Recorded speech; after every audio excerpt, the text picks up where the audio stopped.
नमस्कार दोस्तों, स्वागत है आप सबका आपके अपने YouTube चैनल जिसका नाम है द रिपब्लिक क्लासेस पर। आज हम लोग उत्तर प्रदेश लोक सेवा आयोग से संबंधित और अन्य राज्य की लोक सेवाओं से संबंधित परीक्षाओं के लिए कुछ महत्वपूर्ण टॉपिक्स लेकर के आए हैं, जिनको इस वीडियो में हम लोग कवर करने का पूरा कोशिश करेंगे। तो चलिए शुरू करते हैं वीडियो। पहला टॉपिक हम लोग लेते हैं वेम्बनाड झील।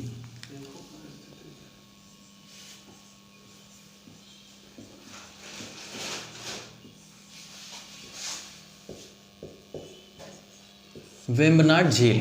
दोस्तों वेम्बनाड झील जो है, सबसे पहला क्वेश्चन तो यही आता है कि वेम्बनाड झील जो है ये किस राज्य में अवस्थित है। तो वेम्बनाड झील जो है ये केरल में अवस्थित है। किस राज्य में अवस्थित है? केरल में।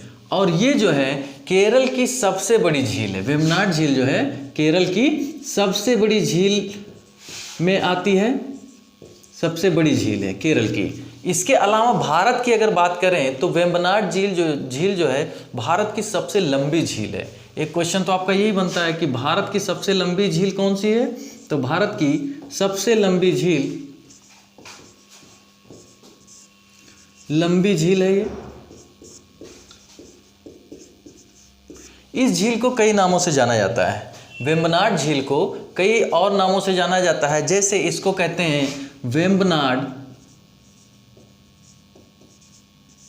कयाल, कोच्चि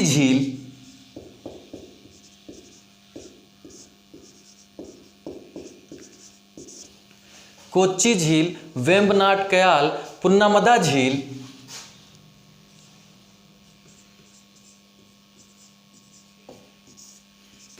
झील, ये सब नाम जो है वेम्बनाड झील का ही है।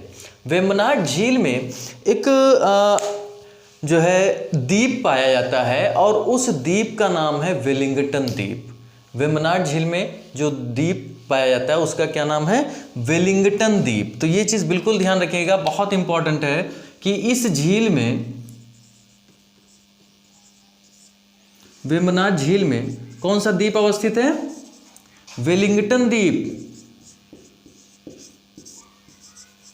वेलिंगटन द्वीप। अगर डायरेक्ट क्वेश्चन पूछ लिया जाए कि वेलिंगटन द्वीप किस राज्य में अवस्थित है, तो वो केरल राज्य में अवस्थित है। अब ये वेलिंगटन द्वीप इंपॉर्टेंट इसलिए हो जाती है क्योंकि इस द्वीप से हो करके, वेलिंगटन द्वीप से हो करके भारत का सबसे छोटा नेशनल हाईवे जिसका नाम है NH47A। तो भारत का सबसे छोटा नेशनल हाईवे कौन सा है? NH47A, जो इस वेलिंगटन द्वीप से होकर के गुजरता है। अगर पूछा जाए कि भारत का सबसे छोटा नेशनल हाईवे किस राज्य में अवस्थित है, तो केरल में अवस्थित है। केरल में कहाँ पर अवस्थित है? तो वेलिंगटन द्वीप से होकर के गुजरता है। वेलिंगटन द्वीप कहाँ पर है? तो वेम्बनाड झील में। इस तरीके से एक ही सेंटेंस में आपके 3 से 4 क्वेश्चंस निकल रहे हैं। इसकी लंबाई, इस नेशनल हाईवे की लंबाई लगभग 6 किलोमीटर के करीब है। इस वेम्बनाड झील की एक खास विशेषता और है कि प्रतिवर्ष इस झील में एक प्रतियोगिता आयोजित की जाती है। उस प्रतियोगिता का नाम है नेहरू ट्रॉफी बोट रेस। क्या नाम है? तो नेहरू ट्रॉफी बोट रेस प्रतियोगिता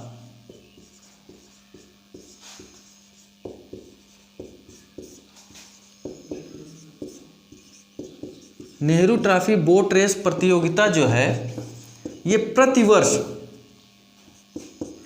इसी झील में आयोजित की जाती है। ये आप लोगों ने देखा होगा टीवी पर भी, कई सारे लोग एक नाव में बैठते हैं और तेजी से जो है नाव को चलाते हैं, आगे निकलने की कोशिश करते हैं। वो वेम्बनाड झील में आयोजित की जाती है प्रतियोगिता। तो ये भी याद रखिएगा कि नेहरू ट्रॉफी बोट रेस जो प्रतियोगिता किस राज्य में आयोजित की जाती है? केरल में। किस झील में? तो वेम्बनाड झील में। इस झील की एक और विशेषता ये है कि इस झील के पूर्वी तट पर एक पक्षी अभ्यारण्य अवस्थित है और वो बहुत इंपॉर्टेंट हो जाता है आपके लिए।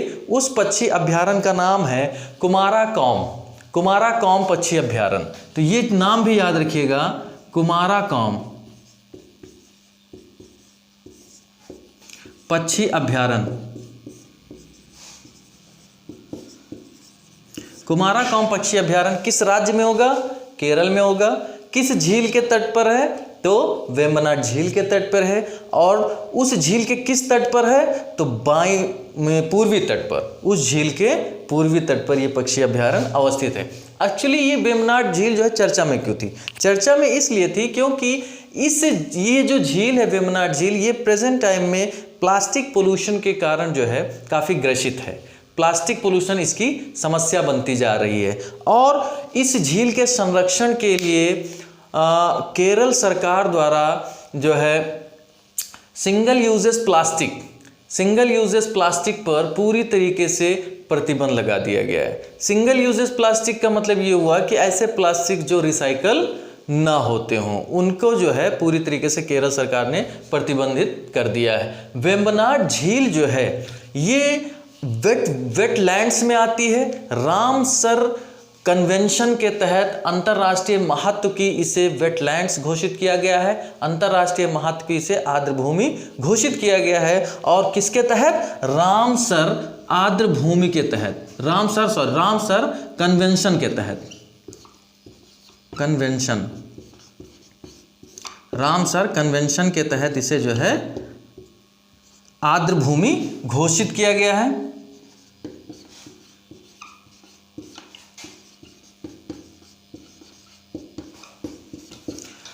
ये रामसर कन्वेंशंस क्या है, इसके बारे में भी थोड़ा सा जान लेते हैं। देखिए, रामसर कन्वेंशन जो है ये एक प्रकार का इंटर गवर्नमेंटल ट्रीटी है, अंतर राज्यीय संधि है, जो कि 1971 में, कब? 1971 में ईरान का एक शहर था, जिसका नाम था रामसर।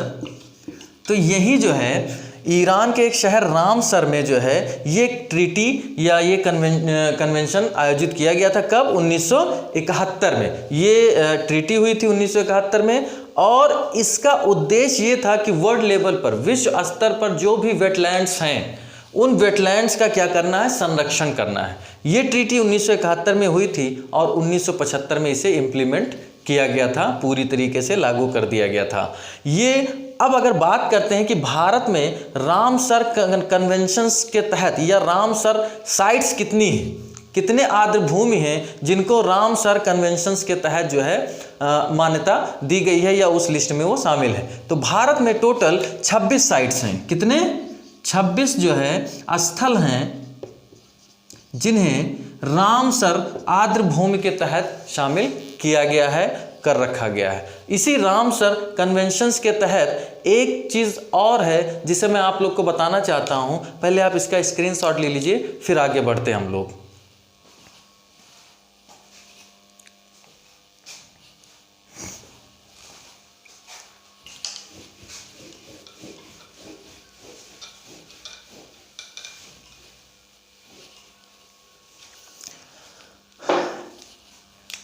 ये है मॉन्ट्रियक्स रिकॉर्ड।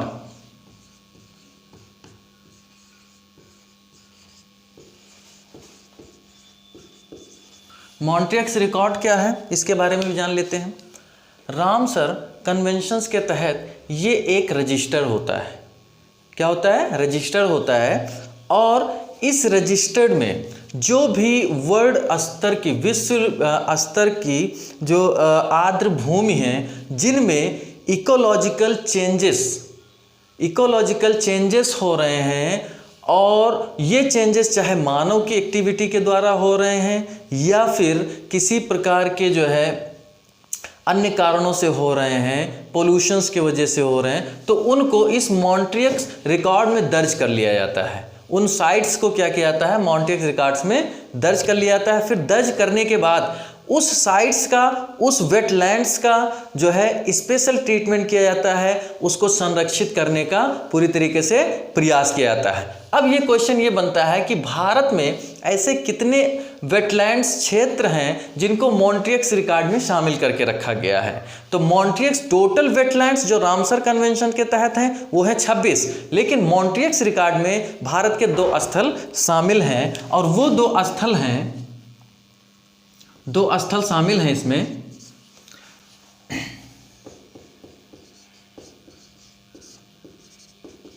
उन 2 स्थलों का नाम है, एक का नाम है केवलादेव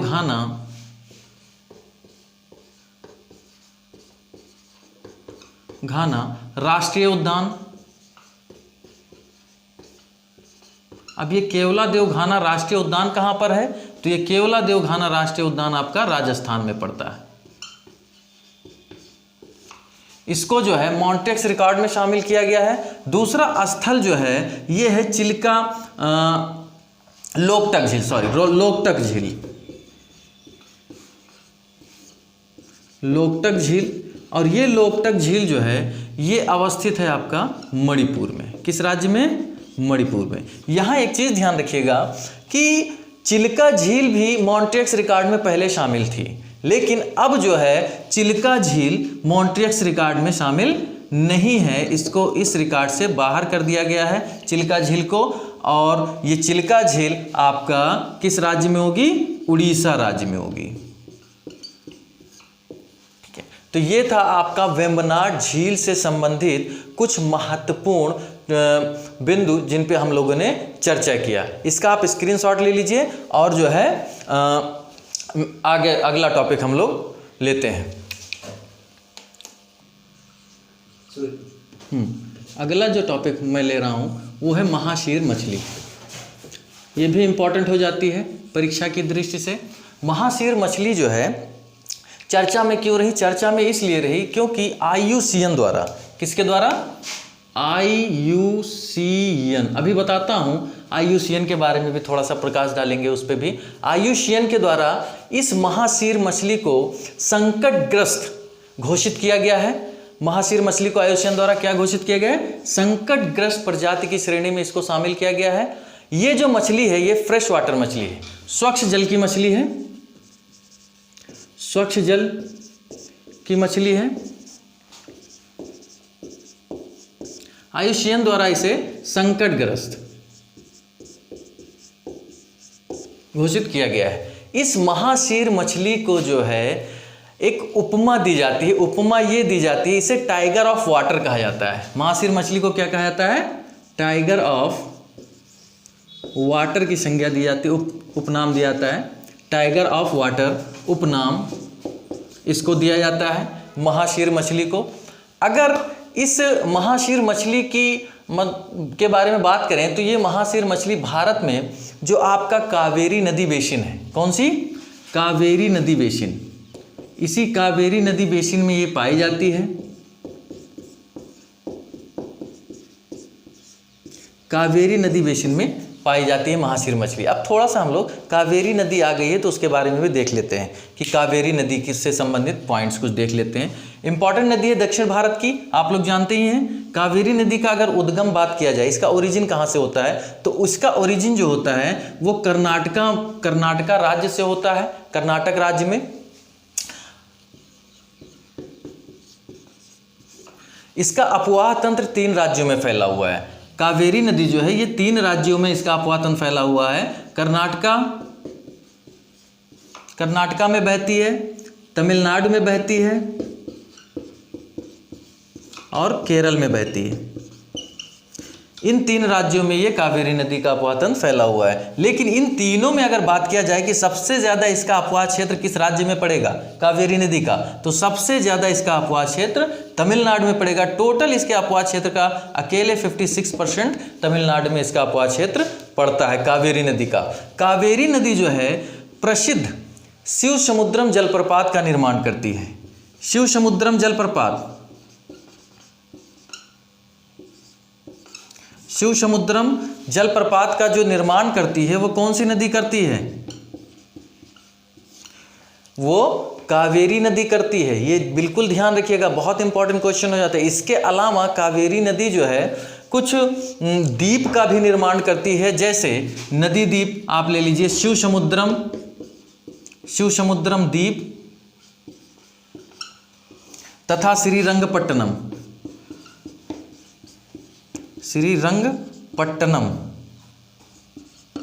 द्वीप का भी निर्माण करती है ये कावेरी नदी।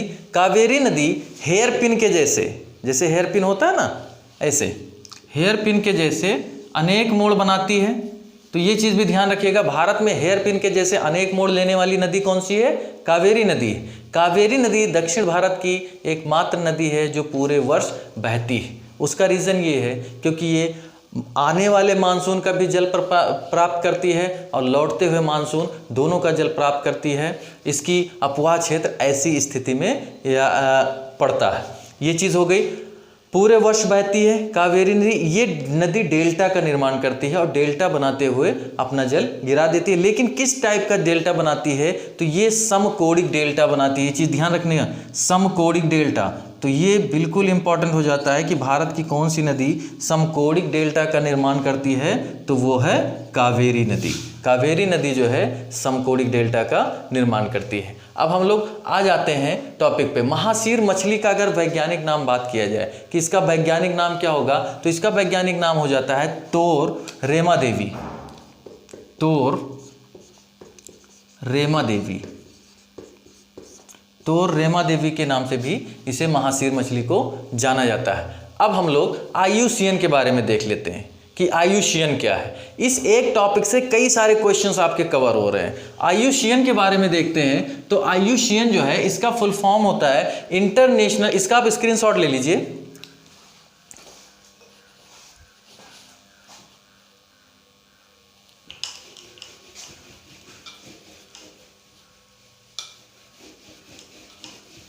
IUCN का फुल फॉर्म होता है international union for conservation of nature.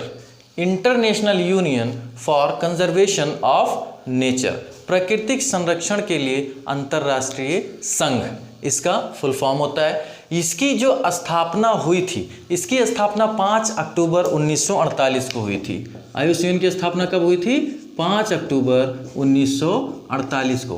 कहाँ पर हुई थी? तो IUCN की स्थापना हुई थी स्विट्जरलैंड में। स्विट्जरलैंड में IUCN की स्थापना स्विट्जरलैंड में हुई थी। और स्विट्जरलैंड यूरोप महाद्वीप का एक बहुत ही खूबसूरत देश है। बात करते हैं इसका मुख्यालय की। IUCN का जो मुख्यालय है, हेडक्वार्टर, वो कहाँ है? तो वो है ग्लैंड। एक जगह पड़ता है ग्लैंड, और यही ग्लैंड में IUCN का हेडक्वार्टर है, मुख्यालय है। ग्लैंड किस देश में पड़ेगा? तो ग्लैंड जो है स्विट्जरलैंड में है। कहाँ पर है? स्विट्जरलैंड में ग्लैंड पड़ता है। समझ में आया? ये चीज़ हो गई। इसकी स्थापना क्यों की गई थी? IUCN की स्थापना इसलिए की गई थी, वह विश्व स्तर पर प्रजातियों के संरक्षण के लिए, विश्व स्तर पर प्रजातियों के संरक्षण के लिए ये सर्वोच्च संस्था है। ये विश्व स्तर पर प्रजातियों के संरक्षण के लिए IUCN काम करता है। इससे इंपॉर्टेंट क्वेश्चन और बनता है कि 1969 में, कब? 1969 से ये जो है IUCN एक रेड डाटा बुक जारी करता है। क्या जारी करता है? रेड डाटा बुक जारी करता है। और ये रेड डाटा बुक, पहला क्वेश्चन तो ये बनता है कि रेड डाटा बुक कौन सी संस्था जारी करती है? तो वो करती है IUCN। Red data book IUCN कब से जारी कर रहा है? 1969 से जारी कर रहा है। रेड डाटा बुक है क्या एक्चुअली? तो रेड डाटा बुक में जो प्रजातियां हैं जो संकटग्रस्त हैं, जो विलुप्त हो चुके हैं या विलुप्त प्राय हैं, उनको जो है इसमें शामिल किया जाता है। उन प्रजातियों को उससे संबंधित होता है। हम लोग इन्वायरमेंट में एक स्पेशल वीडियो में इसी पे बनाऊंगा, जिस पे आप लोग को सारी डिटेलिंग इसकी मिल जाएगी। अब हम लोग नए टॉपिक की ओर आते हैं। आप लोग इसका स्क्रीनशॉट ले लीजिए।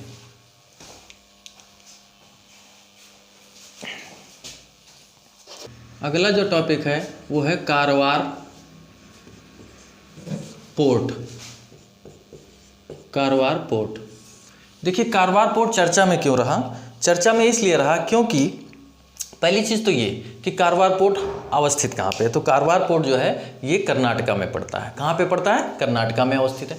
कारवार पोर्ट चर्चा में इसलिए रहा क्योंकि कर्नाटका हाई कोर्ट द्वारा वहाँ की सरकार को ये आदेश दिया गया कि कारवार पोर्ट का जो निर्माण कार्य है उसको रोक दिया जाए। अर्थात कारवार पोर्ट के निर्माण कार्य पर हाई कोर्ट द्वारा रोक लगा दी गई।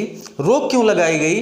क्योंकि ये जो कारवार पोर्ट है ये जैव विविधता बाहुल्य क्षेत्र में था। किस में था? जैव विविधता बाहुल्य क्षेत्र में। तो पहला चीज़ तो यही बनता है कि कारवार पोर्ट कहाँ पे है? तो कर्नाटका में है। कर्नाटका में कहाँ पर? तो उत्तरी कन्नड़ जिला जो है, उत्तरी कन्नड़ जिला में और काली नदी के तट पर ये अवस्थित है कर्नाटका में। कारवार पोर्ट की अगर हम लोग बात करें तो कारवार पोर्ट पे तो कर्नाटका हाई कोर्ट द्वारा इस पे रोक लगा दी गई, इसके निर्माण पर रोक लगा दी गई पूरी तरीके से। ये जैव विविधता बाहुल्य क्षेत्र में था। अब थोड़ा सा जैव विविधता के बारे में जान लेते हैं कि जैव विविधता है क्या। देखिए, किसी इकोसिस्टम में प्रजातियों की विविधता को, किसी भी इकोसिस्टम में प्रजातियों की विविधता को जैव विविधता कहा जाता है। जैव विविधता शब्द का सबसे पहले अगर इस्तेमाल देखा जाए तो एक कीट वैज्ञानिक थे, प्रसिद्ध कीट वैज्ञानिक थे, जिनका नाम था E.O. विल्सन। क्या नाम था? E.O. विल्सन द्वारा, E.O. विल्सन द्वारा सबसे पहले जैव विविधता शब्द का इस्तेमाल किया गया, ये 1986 में। जैव विविधता शब्द का इस्तेमाल E.O. विल्सन द्वारा कब किया गया? 1986 में किया गया था। अब बात करते हैं कि जैव विविधता कहाँ सबसे ज़्यादा होती है। तो ग्लोब में अगर देखा जाए तो विषुवत रेखीय जो क्षेत्र होता है, ग्लोब में ये जो विषुवत रेखीय क्षेत्र होता है, इस क्षेत्र में जैव विविधता बहुत ज़्यादा होती है। जैव विविधता विषुवत रेखीय क्षेत्रों में बहुत ज़्यादा पाई जाती है और ध्रुवों पर जैव विविधता कम होती है। ध्रुवों पर क्या होता है? जैव विविधता कम होता है। तो क्वेश्चन ये आता है कि अगर कोई व्यक्ति ध्रुव से विषुवत रेखा की ओर अगर चलता है तो जैव विविधता का मान घटेगा या बढ़ेगा? तो मैंने आपको बता दिया कि विषुवत रेखा पर जैव विविधता का मान अधिक होता है, ध्रुवों पे कम होता है। तो अगर कोई व्यक्ति ध्रुव से विषुवत रेखा की ओर आता है तो जैव विविधता का मान क्या होगा? बढ़ेगा। और अगर कोई व्यक्ति विषुवत रेखा से ध्रुवों की ओर जाता है, चाहे उत्तरी ध्रुव की ओर या दक्षिणी ध्रुव की ओर, तो जैव विविधता का मान क्या होगा? घटेगा। तो ये क्वेश्चन आता है, कई बार पूछा जाता है। बात करते हैं पोर्ट्स की, तो भारत में छोटे एवं बड़े बंदरगाहों को मिलाकर देखा जाए तो बड़े बंदरगाहों की श्रेणी में 13 बंदरगाहों को बड़े पोर्ट के रूप में मान्यता दी गई है। लगभग छोटे बंदरगाह या मंझोले बंदरगाहों की संख्या 200 के करीब है भारत में। तो इस तरीके से, और इन जो पोर्ट्स हैं, ये जो पोर्ट्स हैं, इनका प्रबंधन जो करता है वो 13 जो बड़े बंदरगाह हैं उनका प्रबंधन केंद्र सरकार द्वारा किया जाता है। केंद्र सरकार पोर्ट ट्रस्ट ऑफ इंडिया, इसका management port trust of India के द्वारा किया जाता है। आज के वीडियो में इतना ही आप सबके लिए। आप सब लोग इस वीडियो को देखिए, इसमें जो भी इम्पॉर्टेंट चीज़ थी उत्तर प्रदेश लोक सेवा आयोग के लिए, उसको मैंने जो है इसमें आप लोगों को बताया है। ठीक है, मिलते हैं नेक्स्ट वीडियो में नेक्स्ट टॉपिक के साथ। Thank you.